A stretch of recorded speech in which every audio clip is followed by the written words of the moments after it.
Bonjour tout le monde. Moi c'est Super Flame, j'espère que vous allez bien. Parce que moi, ça va pas fort en ce moment. Je suis comédien, voici ma carte. L'âge de pique. Bref. Aujourd'hui, on fait une FAQ. Ça veut dire force au cul, je crois. Non, ça veut dire foire aux questions. Ah, mais c'est encore gouré. C'est pas grave, Homer, c'est pas grave. Bref, la FAQ commence... maintenant. À partir de quel moment as-tu su que tu es fort? Ah, c'est vrai que je suis fort. Je suis typiquement le genre de mec à go muscu et pousser de la fonte pour attraper des petites grâce à ma veine sur le bibi. D'ailleurs, une fois, j'ai soulevé un panda. D'ailleurs, je peux le refaire si vous voulez.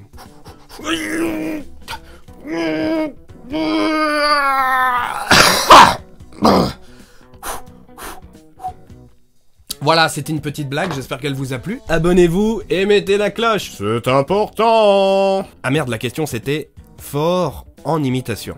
Eh ben c'est pas con comme question, parce que je m'en suis véritablement rendu compte à partir du moment où j'ai ouvert ma chaîne YouTube et que ma première vidéo, qui est une compilation d'imitations, a littéralement buzzé. Mais c'était encore à l'époque où faire 100 000 vues c'était un méga score de ouf, surtout que j'avais genre 10 ou 15 abonnés quoi, hein. Donc ça a été vraiment un engouement autour de la vidéo, et les tendances ça existait pas, hein. Et pour le coup c'était un vrai phénomène et un vrai buzz, c'était pas juste lié à la plateforme YouTube elle-même, ça a été repris par plein de sites, notamment Coréus, Spion, il y a des dizaines de pages Facebook qui ont réuploadé ma vidéo et qui se sont fait 1 million de vues, et je vous emmerde bande d'enculés. Parce qu'à l'époque j'étais encore un no-name et du coup il y avait personne qui venait dans les commentaires dire hey, mais c'est la vidéo de Super Flame. Du coup à cette époque il y a littéralement plusieurs millions de personnes qui ont vu ma gueule et qui ne savaient pas que j'avais une chaîne YouTube. Enfin ça a été assez emmerdant pour moi, tu vois, parce que j'étais reconnu par moments par des gens et ils me disaient juste ah ouais j'ai vu ta tronche sur Facebook. Bref, pour en revenir à la question de base, du coup ouais c'est vraiment à partir de ce moment là que je me suis dit ah ouais vu l'ampleur du machin je dois pas être trop mauvais.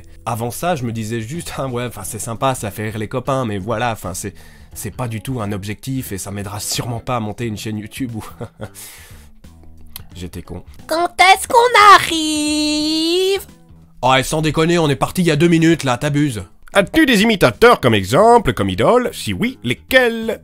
Comment t'es venue cette passion pour l'imitation? Tu es génial, reste comme tu es, et continue à faire plaisir comme tu nous fais plaisir. La bise. Alors déjà, la bise à toi aussi. Alors non, je n'ai pas d'idole dans le domaine de l'imitation. Cependant, j'ai un profond respect pour un des pionniers du domaine qui s'appelle Thierry Leluron et qui exerçait dans les années 70-80. C'est vraiment le mec qui a propulsé le métier d'imitateur des cabarets vers les grands médias et le grand public. Et ma passion pour l'imitation, elle m'est venue d'une manière un peu particulière. En fait, faut savoir que j'habite en montagne, donc je m'adonne assez souvent à la randonnée. Et une fois, du coup, je me baladais en montagne et je me suis un peu écarté des sentiers battus, et là, je suis tombé sur une grotte. Je suis rentré dans cette grotte, et là, il y avait un vieux monsieur barbu au fond de la grotte qui m'a dit « Tu es l'élu! Tu feras des imitations !» Et moi, j'ai dit « Non, hors de question, j'ai autre chose à foutre. » Et là, le vieux, juste après, il m'a dit « Si, s'il te plaît !» Et il est mort d'une espèce de crise cardiaque ou je sais pas quoi, et je me suis dit quand même, par respect pour son âme,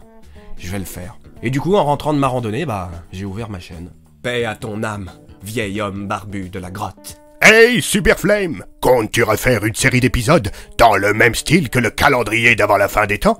Si oui, j'espère qu'elle sera tout aussi géniale. Alors oui, je compte effectivement refaire une série audio dans le genre, et j'espère aussi qu'elle sera tout aussi géniale. Mais ça prend énormément de temps à écrire, tourner et monter, du coup ça va mettre beaucoup de temps à sortir. Est-ce que ça te plairait de faire une voix off dans une émission quelconque ou même pour le JT?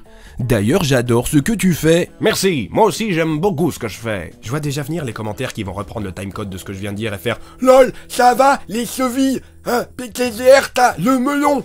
Alors le melon, c'est délicieux.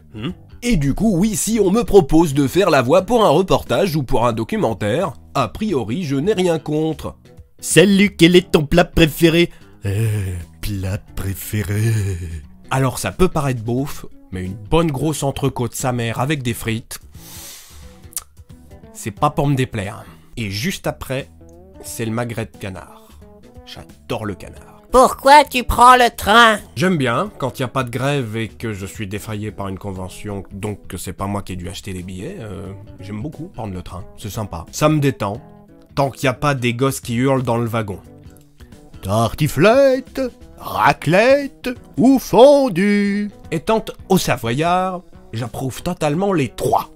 Mais, en ce qui me concerne, j'ai une petite préférence pour la raclette. dédicace au 7-4.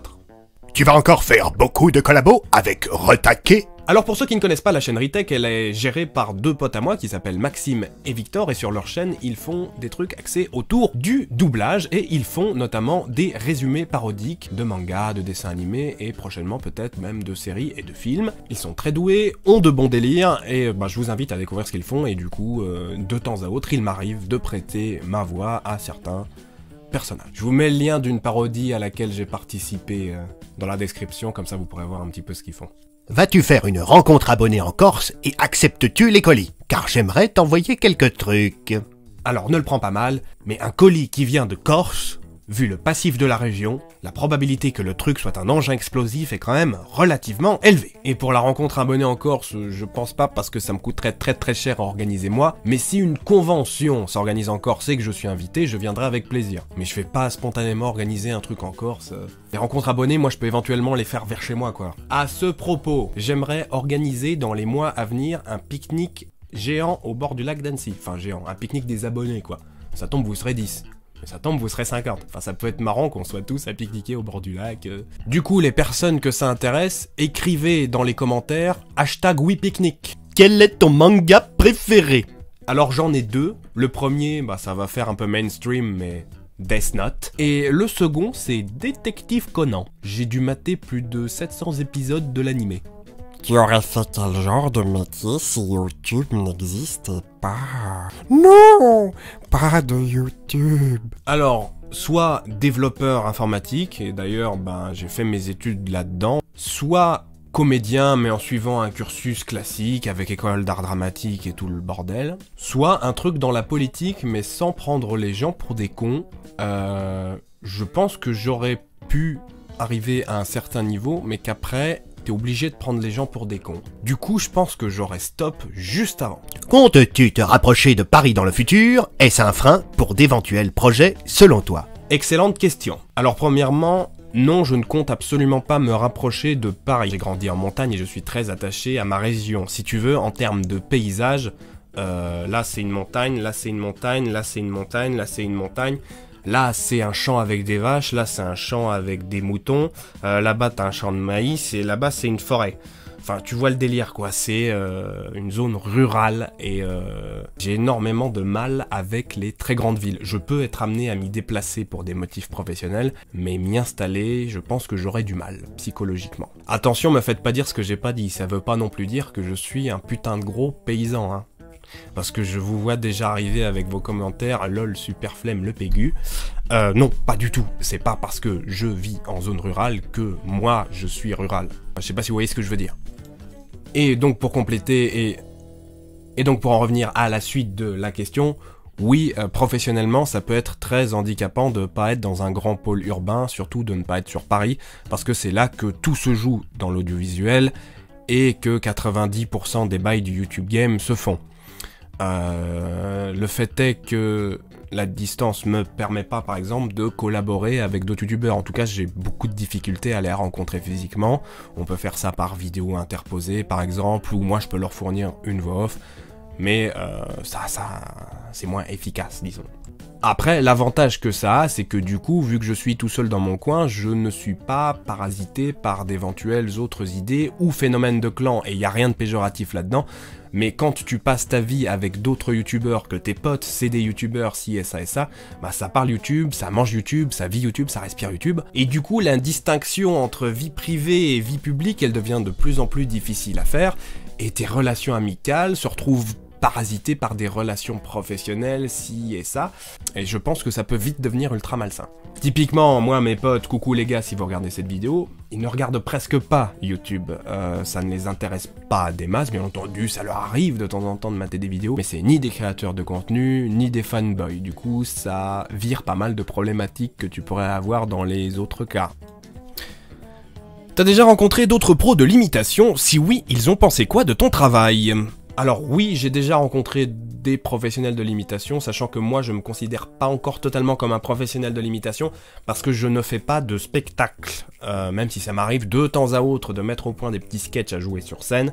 Y a pas un spectacle, y a pas une tournée Super Flame, je ne monte pas sur les planches pour faire des voix. Ce qui est ressorti de ces rencontres, c'est que déjà on n'a pas du tout les mêmes répertoires. Les professionnels de l'imitation, eux, sont très axés sur les personnalités, les personnages célèbres, surtout des politiques, voire des chanteurs, alors que moi c'est vraiment plus les voix qui ont bercé mon enfance et que j'aime entendre en fait. Bien sûr je fais une ou deux voix politiques, mais le gros de mon panel d'imitation par exemple, ça va être des personnages de dessins animés. Et ça c'est pas courant dans le monde de l'imitation. S'ajoute à ça qu'ils ont aussi été très impressionnés par ma capacité À changer de voix aussi rapidement. Apparemment, et ça je ne le savais pas, y a beaucoup d'imitateurs qui galèrent de ouf à passer d'une voix à l'autre et qui doivent se concentrer 2-3 secondes, mais 2-3 secondes c'est hyper long, pour pouvoir rentrer dans un personnage, qui doivent prendre une posture précise pour arriver à sortir la voix, alors que moi c'est pas le cas. Si la voix fait partie de mon répertoire, je te la sors instantanément. Après, les mecs que j'ai rencontrés, c'était des imitateurs professionnels, mais c'était pas non plus des grandes têtes d'affiche, hein. J'ai pas rencontré Laurent Gérard, j'ai pas rencontré Yves Lecoq, j'ai pas rencontré Gérald Dahan. Tiens donc, bonjour Axe Fox. Vas-tu enfin faire l'imitation tant attendue de Gordon Freeman? Je vais augmenter le son du micro, attention, ça risque de saturer. Non! Voilà, c'est la fin de cette vidéo. J'espère qu'elle vous a plu. Si c'est le cas, et d'ailleurs, si c'est pas le cas non plus, vous lâchez quand même un petit pouce bleu, petit commentaire, c'est très important. Abonnement, cloche, tout ça. Moi, je vous fais un gros bisou, et je vous dis à bientôt pour de prochaines vidéos. Ciao! Abonne-toi et ajoute-moi sur les réseaux sociaux. Oh, et n'oublie pas le pouce bleu et le petit commentaire, ça fait du bien.